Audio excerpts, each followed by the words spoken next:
আসসালামু আলাইকুম। একটা ছেলে মানুষ করা চাইতে একটা গাছ হোক, যে কোনো গাছ, এই যে একটা করলা গাছ দেখতে পাচ্ছেন, কত অযত্ন অবহেলায় আছে দেখেন। তাই গাছটার পাতা দেখছেন কি অবস্থা, কুরকা মুরকা ধরে গেছে, এই যে হলুদ হয়ে গেছে। এটার এখন ভিটামিন দরকার বা পোকা মারার ওষুধ দেওয়ার দরকার, কিন্তু দিচ্ছেও না, হচ্ছেও না। এই দেখেন উস্তাও কিন্তু ধরে গেছে, এই যে দেখছেন। এটা যদি ঠিক মতো পরিচর্যা করতো অবশ্য আরও ভালো ফসল হতো, ভালো ফলন হতো।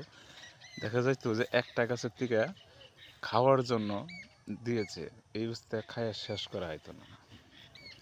যে কোনো জিনিস এই জন্যই বলে যে একটা ছেলে মানুষ করার চাইতে একটা গাছ মানুষ করা সবচেয়ে বড় কঠিন। এই দেখেন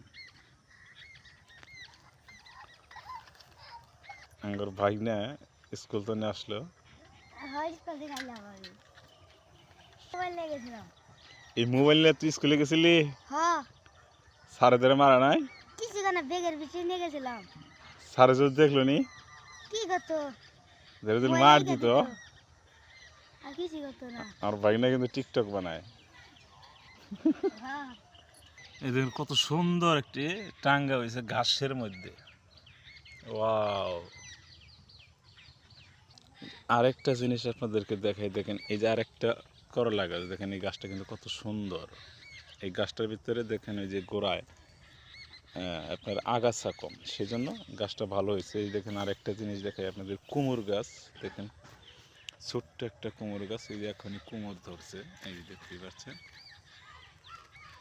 এই যে তো খাওয়ার জন্য আপনারা যে একটু জায়গা থাকে ওই জায়গার ভিতরে আপনারা অবশ্যই গাছ লাগাতে পারেন। সবজি গাছ, যে কোনো সবজি গাছই ইনশাল্লাহ ভালো হবে, যত্ন করতে হবে। হ্যাঁ।